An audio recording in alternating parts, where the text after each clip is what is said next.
Hey everybody, this is Miss G here. This week we have been talking about revising essays.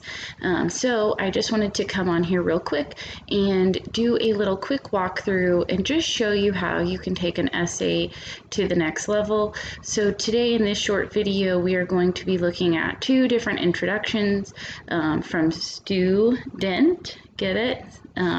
So we will look at a sample essay introduction. As you can see, it's an argumentative essay on killer whales, and then we will look at the revision, okay, and how this essay can be more developed. So without any further ado, let's take a look at this introduction, right, and look at how we can revise and make this piece sound more sophisticated, right, take it from a basic level to more developed.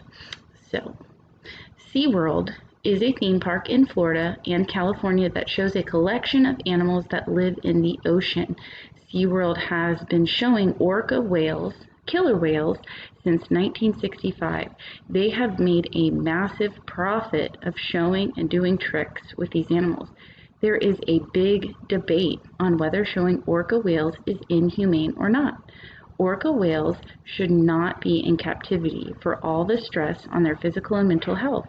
Orca whales are forced to do tricks and stunts they wouldn't normally do in the wild. So off the bat, as you can see, this piece doesn't have any grammatical errors, right? It's clear, it's clean, and we want that at the basic level for our introduction to be clear, neat. We can see that thesis statement, right here we can see the topic and the assertion. Orca whales should not be in captivity, right? So let me just highlight that, right? We see the topic and the assertion, and then we can see those reasons. There is stress on their physical and mental health, and I'm going to just put that in red. And then orca whales are forced to do tricks they wouldn't normally do in the wild. Let's make that blue. So we can see the parts of this essay, but it's at a really basic level, right? How can we make this more sophisticated? Well, knowing a little bit more about our topic, also looking at some of the word choice. Let's look at there is a big debate, right? Thinking about that word big, right? That's sort of a first grade level word, right? We say big, little, good, bad. How can we have a more sophisticated word choice, right? They have made a massive profit of showing and doing tricks with these animals, right? We do have some good background information. SeaWorld is a theme park, right? We get some basic information. SeaWorld has been showing. Let's see how many times this word showing is used. Showing, right? So we see 3 times showing again. So 3 times. Can we find another verb that would help vary this? Now I'm going to show you the revision, and let's just take a look. See how there's more length to this. All right, let's take a look. All right, so the release of the 2013 documentary titled Blackfish has led to a massive dispute on SeaWorld's treatment of their animals and whether orca whales should be kept in captivity. SeaWorld is a theme park in Florida and California that displays a wide variety of ocean animals and also has held orca whales in captivity since 1965. So already we have just a little bit more information in those first 2 sentences.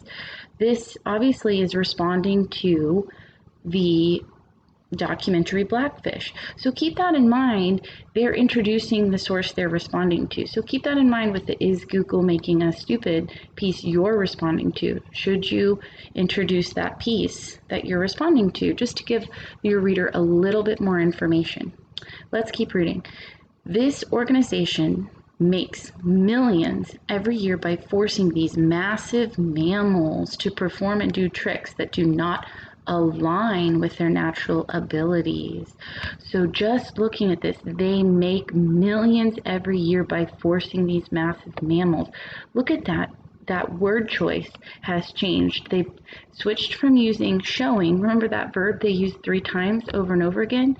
Make millions forcing, right? Think about they chose a different verb, right? Accurate, varied word choice. They forced those massive mammals, right? And then look at how they do tricks that do not align with their natural abilities.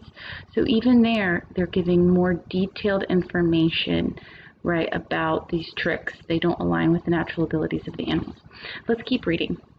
The Blackfish documentary, combined with the death of the SeaWorld trainer, shed some light on how inhumane it is to keep orca whales trapped in the prison of a concrete pool.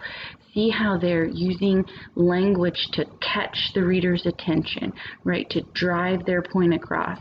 They're using rhetoric, right? They're developing the words that they've chosen to help build up their argument. Let's keep reading. These majestic creatures should not be in captivity because it is destructive to their social life, which in turn affects their mental health. Orca whales also shouldn't be held in captivity where they are forced to live in small concrete spaces, perform unnatural feats, and be subjected to devastating social isolation. So look at this thesis statement. It's much more specific, right? Let's highlight it and underline it. I just highlighted it, but that's okay.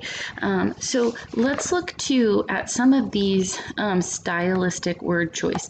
The prison, right, of a concrete pool. Majestic creatures. Look at how they've really enhanced their word choice, right? Just much better choice of words. Do not align with their natural abilities, right? Look at some of these examples of word choice. Massive mammals. So there's much more style. So as you're looking at revising your piece, think about the choice of words that you've included and question, how can I enhance this word choice? How can I add style? How can I add more vivid details? So I hope this example of this revision showed you just a little bit of how you can revise and enhance your piece. So happy writing and happy revising this week. And as always, I'm here to help, so let me know if you need any help. Have a great week and good luck.